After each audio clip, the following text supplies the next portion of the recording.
All right, yeah, guitar news. Got a few quick things here. So, you know the band Metallica, right? Oh, yeah, I love them. Yeah, you're a big fan of the vocalist James Hetfield. Yeah. Yeah, well, anyway, he great. You might have a future in growl metal, as they call it, as the kids call it. James Hetfield now has his own custom set of strings from Ernie Ball. Oh, nice. One of the few people that have a signature string now. They're called Papa Het's Hardwired Master Core Signature Strings. It's a previously unreleased gauge combo that Hetfield prefers: 11, 14, 18, 28, 38, and 50. So they have this master core inside, which means it's a heavier core to wrap ratio. Helps get you that thick, chunky sound that you love from Metallica so much. Mm-hmm. So they are wound strings wrapped in a paradigm plasma enhanced nickel-plated steel around ultra-high strength tin-plated steel hex core. That's how Ernie Ball describes it. Which is interesting. Oh, that's cool. But another cool aspect of it, which I think is, Your camera froze. It's frozen here. Oh, no. No, I'm on the website. Oh, I'm sorry. I am so sorry. You always do that. I'm sorry. I don't know what I'm doing. Well, maybe I am. I don't know. Am I frozen? I'm not. Let's see. Hold on. No, I'm not frozen. Thanks for that, though. Anyway, this is a cool thing that I thought was cool about them is instead of the coming in the usual packaging that you just throw it away, right? They come in this little tin thing. Oh, that's nice. And you get 3 packs inside of that tin. Mm-hmm. It's pretty interesting. I think that's a good idea. Here's a quick little thing on these strings here from YouTube. I'm all. It's only taken 40 years for me to have my own strings, you know? Come on! The heavy core was a major milestone in strings. Heavy, I want heavy. There you go, heavy. I want heavy. Yeah, that's cool. So, that's a little YouTube promo for it. So good for him. If you want to buy a set of these strings, they are available on Metallica's website for now, so you can only get them through Metallica.com, which is also kind of interesting. Apparently stores are going to start getting them starting on May 10th, and so there you go. You can start stringing your guitars with those super chunky Robin says the bob wire set for the kids. All right, let's see. If you're into blues guitar, then this might come as some sad news to you. Well-known blues guitarist Guitar Shorty has died. He died last week, the age of 87, from natural causes. So this guy was a huge influence on Jimi Hendrix and had a pretty good career. Let's see. I got a clip of him playing "Hey Joe" here. So he's just a bona fide blues guy who's been around for a while. Let's see. He toured with Ray Charles at his early on in his career. He also played with Walter Johnson's 18-piece orchestra. I don't know if you know who Walter Johnson is. No, I heard he's got an 18-piece orchestra. Yeah, well, he was a teenager, so Guitar Shorty was a teenager when he got together with them. And then he also played with Guitar Slim. So you had Guitar Slim teaming up with Guitar Shorty. They went on the road together. So the thing is, Guitar Slim was known for doing all these wild antics on stage, and so when Guitar Shorty joined that band, he started trying to outdo Guitar Slim a little bit and started doing somersaults and stuff and backflips and stuff on the stage.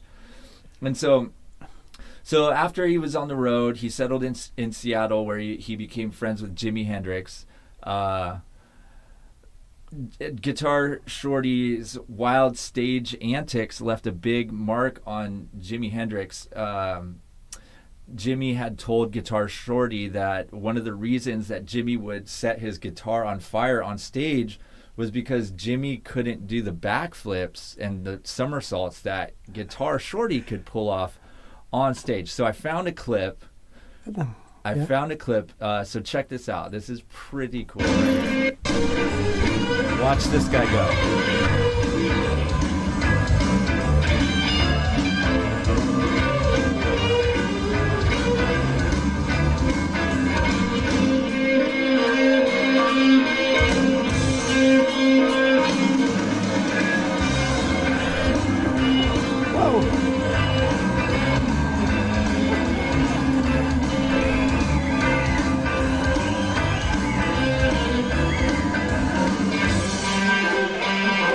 It's a jazz concert.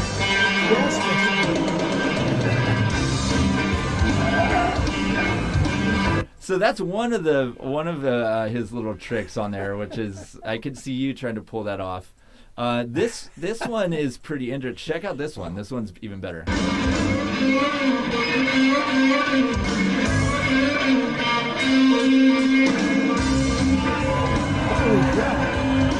There you go.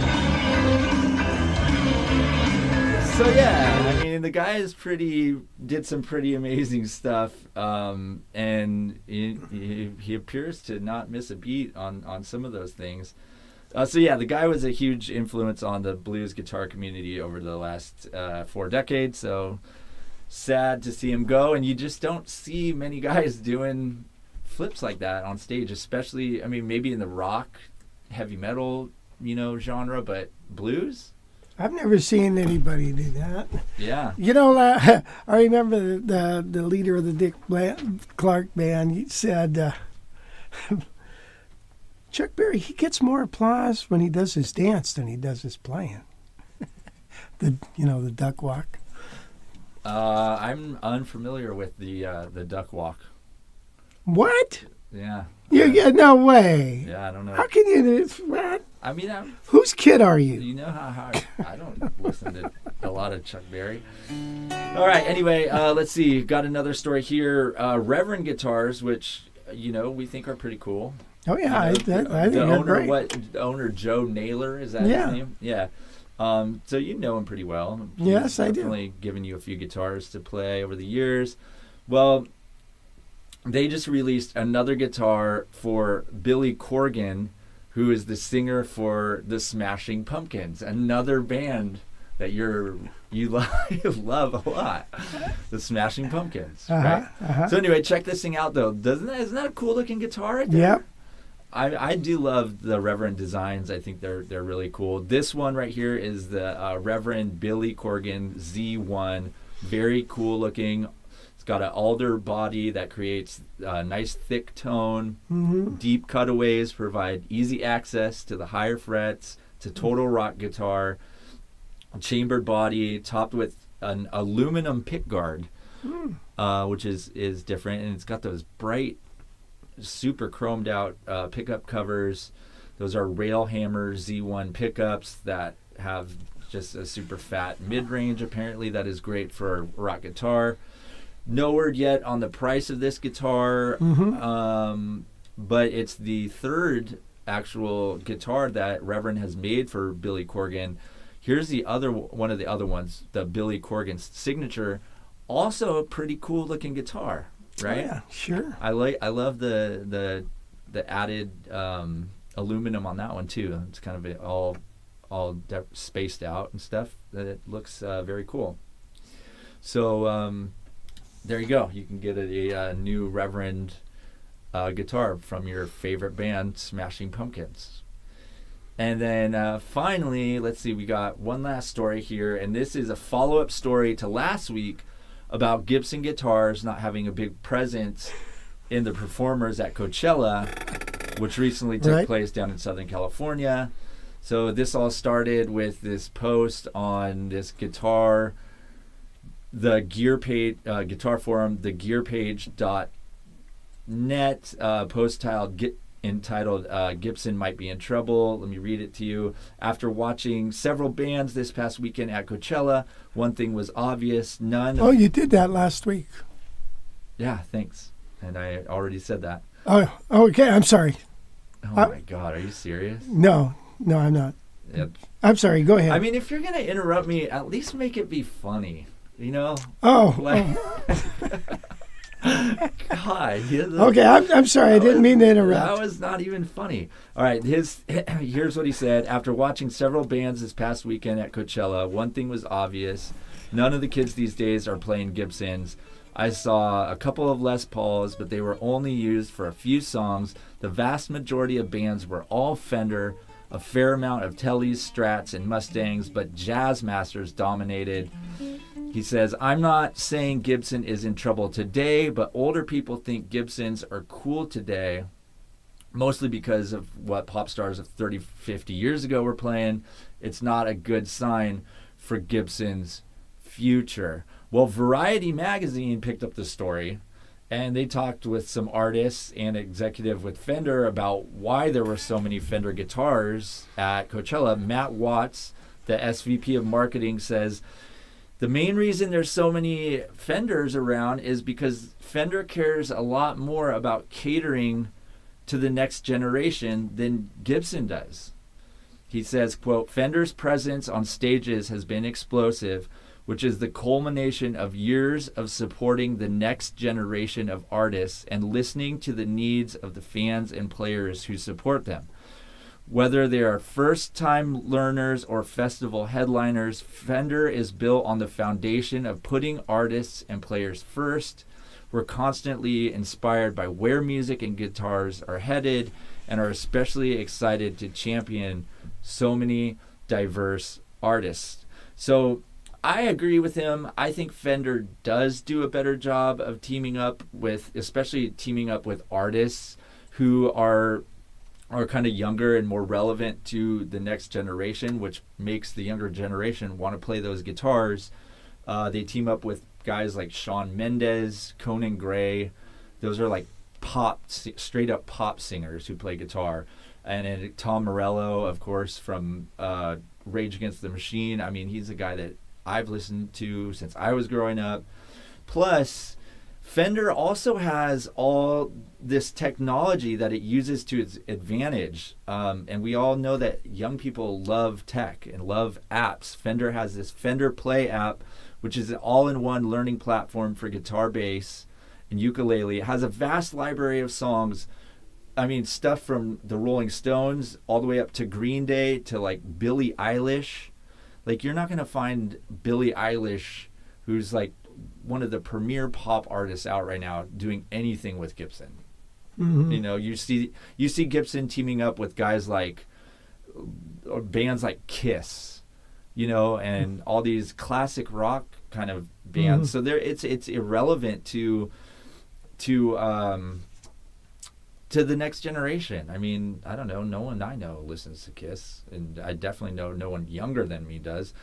So I don't know. Fender also just launched an online beginners hub, which caters to younger guitar players who need help with tips, tools, apps, and advice on everything from choosing your first guitar to playing your first riff.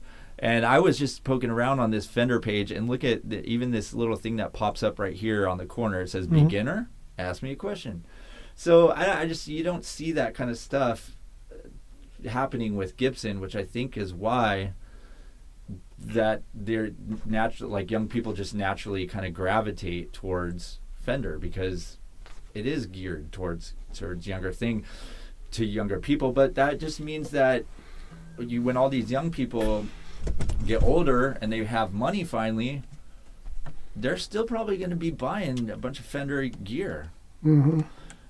So anyway, and then also one other last point I do want to make about Fender is, when you comes to electric guitars, Fender guitars feel better in your hands than Gibson. Like a Gibson Les Paul is heavy. It's kind of awkward. You know, it's super hard to play a Les Paul when you're just sitting down with no strap on. It like wants to slide off of your Right. your leg. It's just they're weird and they're heavy and they're bulky and but you pick up a Fender and you're like, oh yeah, this thing feels great.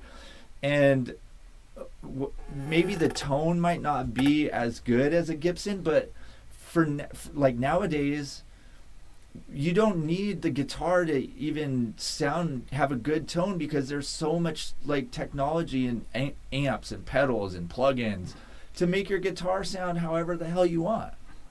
So it doesn't even matter. Like none of these bands are plugging it in and going like, oh, I want that true tone. They all have like 100 pedals.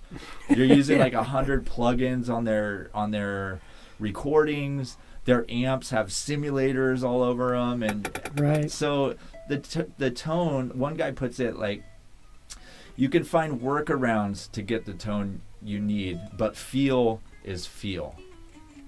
You can't work around the feel of a guitar, you know. Yeah, true. So anyway, the debate rages on, but Stagecoach Festival is one of the big premier country music festivals. I bet you're going to see a lot more Gibsons down at that festival than you will see Fenders. I mean, the country guys don't like you don't see a lot of Fender guitar players unless a Telecaster. Yeah. But but that's about it. So wouldn't you rather have the popularity of the country crowd anyway? Because country music is way more popular than rock, hands down, for sure.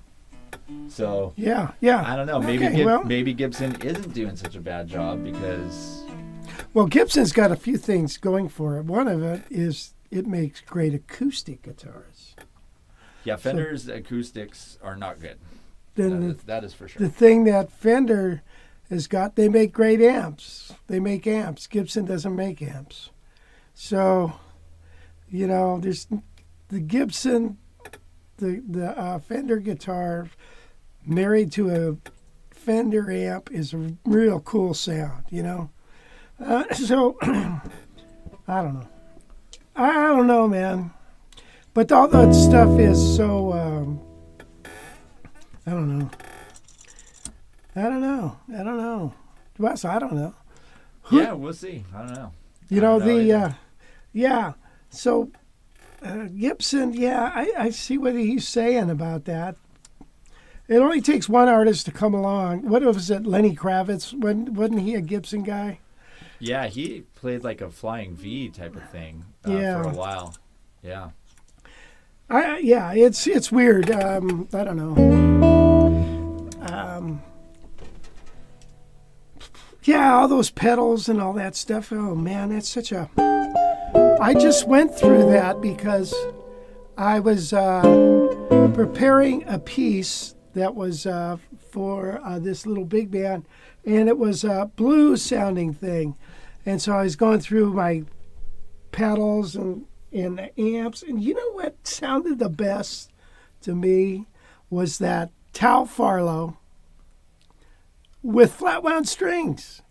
And I was playing with that, and I thought, wow, this sounds really good because they're fat strings. And that heavy metal guy from Kiss, he's right. You know, you have those big fat strings, but you can't bend them. So what those guys do is they tune down a whole step. You know, Stevie Ray Vaughan did that, I think. So you tune down, then you got a good thing. Right. I don't know. Well, that reminds me. Speaking of Gibson, Wes, go in your link there. Do you see that link talking about the Gibson prototype and the Gibson solid formed archtop? Yeah, I think this. So they came out with this actually like 6 years about? ago or so. Yeah, that's one of them. Yeah, the solid. Yeah, that's the prototype. But then there's another link too. And what that is, they're talking about a solid formed archtop. So it's a solid piece of wood. Now I believe it's two pieces of wood stuck together, not laminate, but you know, it's not one. The way I read it. Go to that other link, Wes, if you can. The one that's above that or below it, Gibson solid formed archtop. This one? Yeah. So there it is, and it's funny because they didn't name the damn thing. You got to put a name on the thing. I don't even know what it's called, and it doesn't have a number. It doesn't have a name. But it's a solid form guitar, which I believe what they do is they take a solid piece of wood and they press it. I don't know if they soak it or something maybe, and put it in a press to form the arch. And it requires like a third amount. They save a third of the wood. Huh.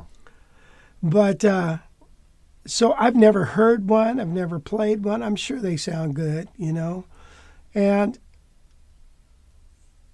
I don't know. So maybe if they can crank those out, maybe the jazz market will open up. But these came out like 6 years ago, and I've never seen one, never heard of one until today when Andrew sent me that link. And then I started looking at the link, and I thought, oh yeah, I remember this, but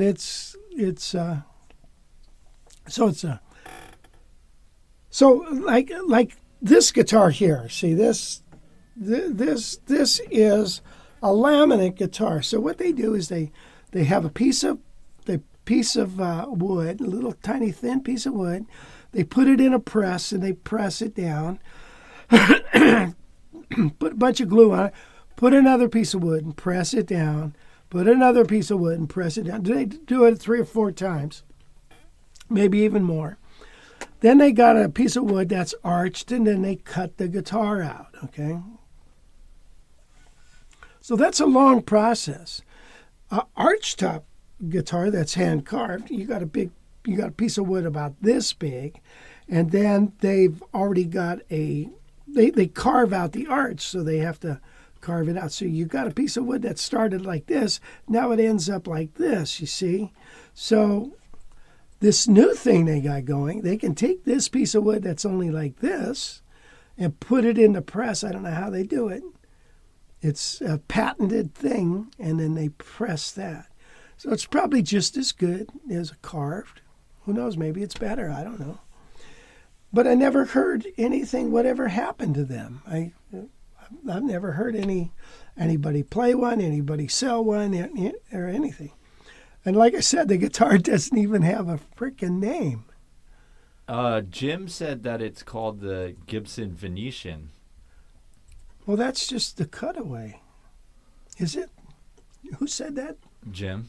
Jim Rolfe? They call it, the solid form. Oh, the Venetian. 17-inch Hollowbody Venetian. Yeah, well, hey guys, did you guys check out the solid form? Oh, $7,000?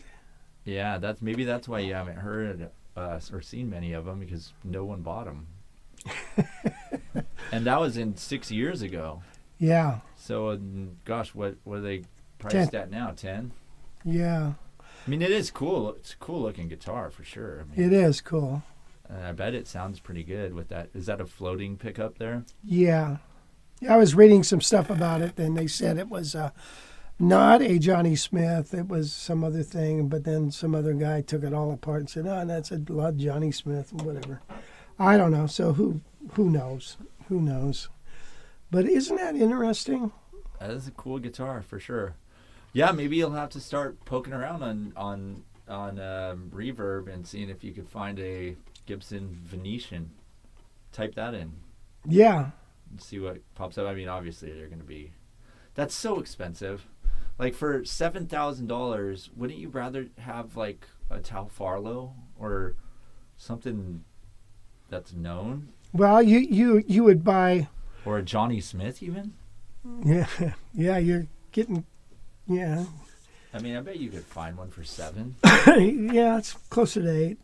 So, one of the things that if I had that much money like that, and I'm looking at a guitar, do I want this new thing for $7,000 that has no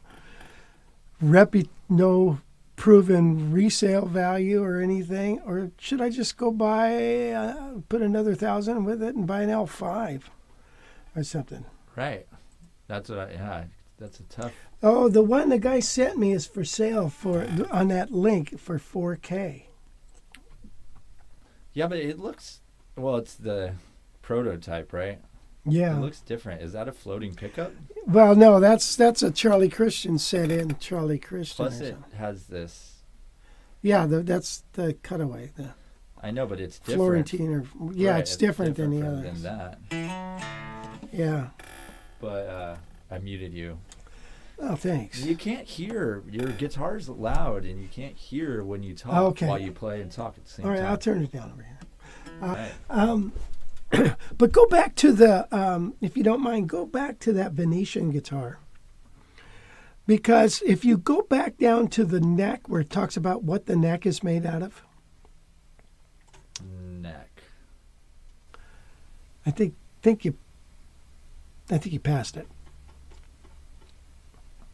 Tuning keys. Hardware, pickups. Electronics. Finishes. Ooh, neck fit. Neck. Mahogany. Okay, it's a 3-piece mahogany neck. Now, I'm looking at that, I'm thinking, wait a minute. It doesn't look like a 3-piece neck. So here's the deal. What is it? Peg head. See what it says there? What does it say under headstock angle? 17 degrees. Yeah, but... Headstock is grafted to the neck Aha. shaft, which also runs in a continuous grain, ensuring strength where a guitar is typically vulnerable and further enhancing the guitar's overall sound and performance.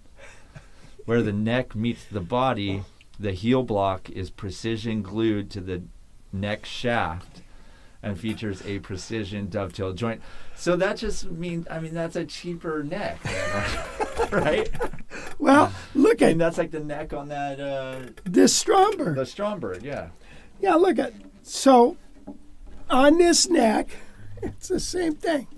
Okay, so what they do is they cut this here, and they flip it over, and now they made a... and then down at the bottom, so it saves wood. Wait, so is that what they mean by 3-piece neck? That's what I'm thinking. That's what they mean. It's a 3-piece neck. 1, 2, 3. Right. Oh, there you should start. Unless I'm wrong, but I'm like, what the heck? Well, I don't know. Maybe that they definitely do not give you a clear shot. They don't give you a good picture of the neck. The back of the neck. So No. That's generic and kind of lame. Oh man, another call out on Gibson. Like, what the heck, man? I'd hate to be that Gibson. I'd hate to be in charge of that company. But I don't know. Why would you say that if it's not? And if that is true, how come you're not passing the savings on to the consumer? Right. But $6,000 or $7,000 might be passing the savings on, right? How is that? In other words, if it didn't have all that, it would be 12. Oh, gotcha. Who knows? I don't know. Yeah, scarfing joint. Yeah, you're right. It's a scarfing joint. Wow, that's something. It is.